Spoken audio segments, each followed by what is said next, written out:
तो मुझे मालूम है कि 2024 खत्म होने के बाद 2025 का इंतजार, और सारे इन्वेस्टर तो यही कह रहे होंगे कि साहब हमें थप्पड़ से डर नहीं लगता, हमें तो क्रैश से डर लगता है। रिसेंटली काफी खबर आपके सामने आई होगी और काफी लोग इन चीजों को लेकर लगातार बात कर रहे हैं कि 2025 में मार्केट क्रैश की संभावना 90% है।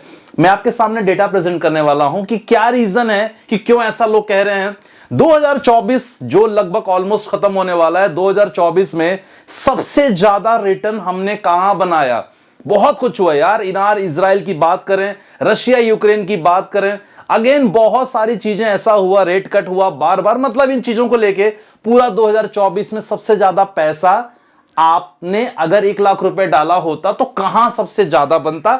लास्ट 1 ईयर की कहानी। और सबसे अच्छी बात, प्रेजेंट सिनेरियो देखते हुए 2025 में 1 लाख रुपए अगर आपको लगाना हो, कहां हम लगाएंगे? सारी इंफॉर्मेशन होने वाली है। सबसे पहले बात करते हैं कुछ इंपॉर्टेंट ना, जब कमेंट आप देखोगे ना, यूट्यूब सर्च कर लेना, मैं ज्यादा डिटेल में बोर नहीं करूंगा आपको। सबसे पहले इंपॉर्टेंट है, ये सारे प्रेडिक्शंस हैं लोगों के, है ना। HDFC securities, Kotak securities report, Goldman की रिपोर्ट, जेपी मॉर्गन की रिपोर्ट, शेषवा की रिपोर्ट, इकोनॉमिक टाइम्स की रिपोर्ट। अब ये ना आप गूगल करोगे ना, सब आपको मिल जाएगा, इतना मतलब नहीं बताने का।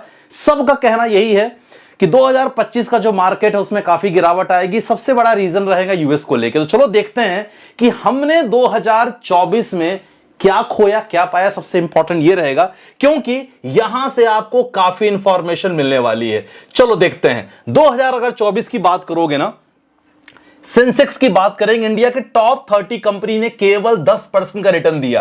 कितना? केवल 10% का रिटर्न दिया है। और अगर आप महंगाई की दर की बात करोगे, 6.5% हमारी पूरी 2024 में महंगाई का दर लगातार चल रहा है। गूगल कर लेना आप। 2024 में आप अगर बात करोगे महंगाई में, एजुकेशन का कितना महंगाई हुआ? लगभग 10%। मेडिकल की बात करोगे, पिछले 1 साल में 12% महंगाई मेडिकल की दरों में हुआ है। मतलब आप जो दवाइयां, जो ऑपरेशन खर्च 1 साल पहले होता था, लगभग 10 से 12% कम हुआ, ज्यादा हो गया है। सोचो, महंगाई हो गया है। अब निफ्टी की बात करें सर, सब कह रहे हैं हाई बनाएगा, हाई बनाएगा। डेफिनेटली हाई बनाएगा क्योंकि ऑलरेडी गिर चुका है। निफ्टी ने केवल 10% का रिटर्न दिया है। सेंसेक्स आपका इंडिया के टॉप 30 कंपनी 10% लगभग, मतलब मान के चलो कि पूरे साल जिन्होंने निवेश किया था 2024 में, बिल्कुल 0 सन्नाटे पे हैं। और अगली बात करेंगे सर, यहां जो रेस जो जीता है ना, गोल्ड की बात करेंगे। जी हां, गोल्ड पिछले 1 सालों में आपको 31% का रिटर्न आपको गोल्ड ने दिया है। तो अगर आप गोल्ड के ब्रिक्स लिए होते, या गोल्ड के अगर आपने ज्वेलरी भी ली होती, गोल्ड के कॉइन्स लिए होते, अगर आज आप सेल आउट करते जाते, थोड़े बहुत मेकिंग चार्जेस वगैरह को हटा के देखा जाए, तो सर 31% का रिटर्न आपको गोल्ड ने दिया है। चलो फंड्स की बात करें, क्योंकि फंड्स को लेके हम बहुत एक्साइटेड रहते हैं। तो चलो फंड्स की बात करेंगे। स्मॉल कैप की बात करें, मैंने एवरेज निकाला है। स्मॉल कैप ने आपको 20 से 25% का रिटर्न आपको स्मॉल कैप ने दिया है। वहीं मिड कैप ने आपको 18 से 20% रिटर्न दिया है। इंडेक्स फंड ने आपको केवल 12% का रिटर्न दिया है। लास्ट 1 ईयर की कहानी है और इसमें हम आने वाले समय की बात नहीं कर रहे हैं, लेकिन 2025 में अपने पैसे को किस तरह बैलेंस रखना है, यह बहुत इंपॉर्टेंट है। और सेम चीज, अगर आप एफडी में पैसे डाले होते तो 7 to 8% आपको एफडी दी होती और सेविंग में 4% आपको सेविंग मिल गया होता। मतलब 2024 में जिन्होंने शेयर मार्केट पे इन्वेस्ट नहीं किया, वो तो यही कहेंगे कि सर अच्छा हुआ नहीं किया, क्योंकि शेयर मार्केट ने तो इन्फ्लेशन को भी लगभग ऑलमोस्ट बराबर ही रह गया।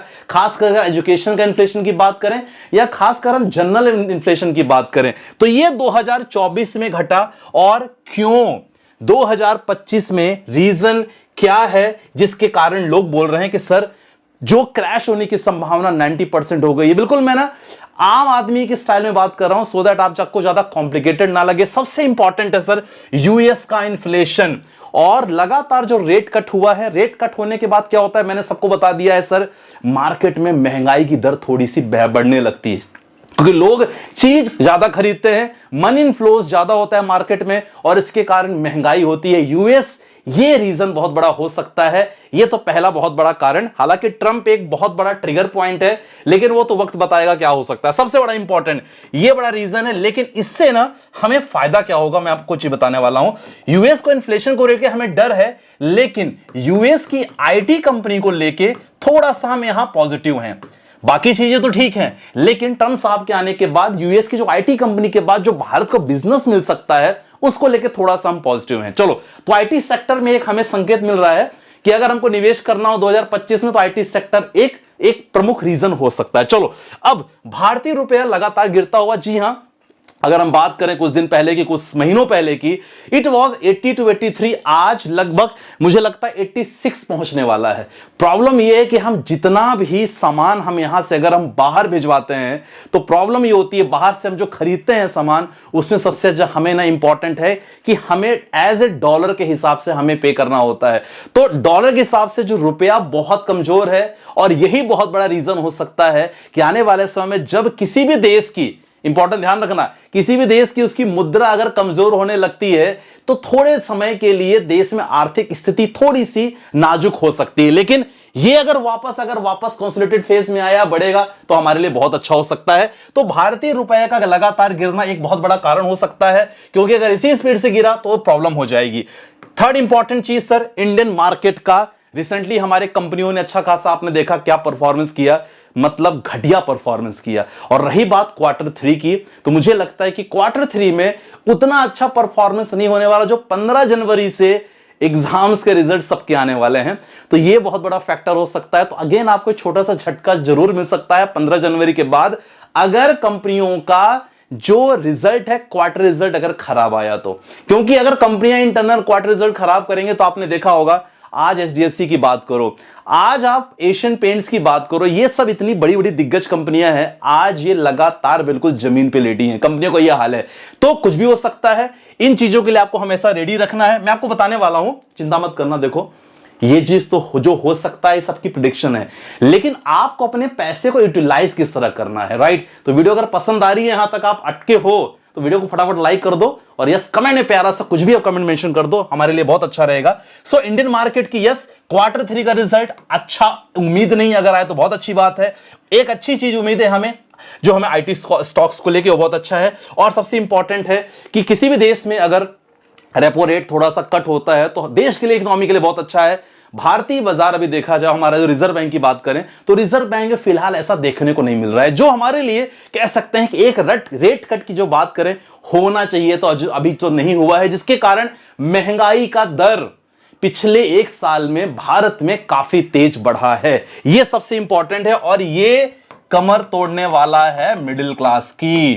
तो भाई साहब रेडी रहो इन चीजों को लेके, डरा नहीं रहा हूं, बता रहा हूं फैक्ट्स इंपॉर्टेंट। इन्फ्लेशन 6%, एजुकेशन का मैंने बताया 10%, मेडिकल का 12%। तो ये सारा चीज ना ऑलरेडी मैंने डेटा बहुत लेके रखा है, लेकिन देखो ये सब डेटा पूरा मेरे पास है, लेकिन मैं आपको ना बताना नहीं चाह रहा, क्योंकि इसमें अगेन टाइम टेकिंग होगा। ये इकोनॉमिक टाइम्स की रिपोर्ट आई है, और अगर आप गूगल करोगे लगातार ना तो सबका अलग अलग है। स्टॉक मार्केट क्रैश के लगातार इंफॉर्मेशन आई है, आप इस सर्च कर सकते हो। तो लगातार ये सारी चीजें हैं। full.com इन्वेस्टिंग 2024, इसमें भी लगातार आपको सारा इंफॉर्मेशन आपको मिल जाएगा, आप देख सकते हैं।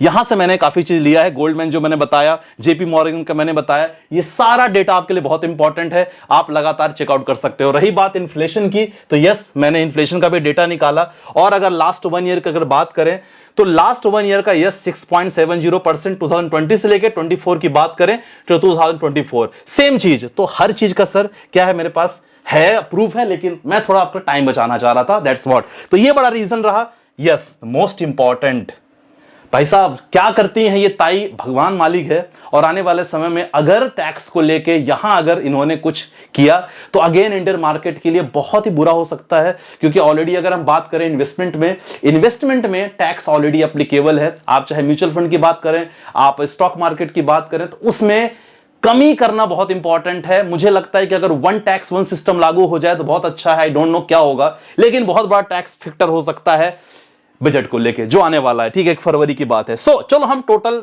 ये जो डर से थोड़ा हम निकलते हैं, और अपने पैसे को किस तरह डिवाइड करना। देखो हमें अपनी लड़ाई खुद लड़नी है, एग्री करते हो तो कमेंट सेक्शन में मेंशन करना।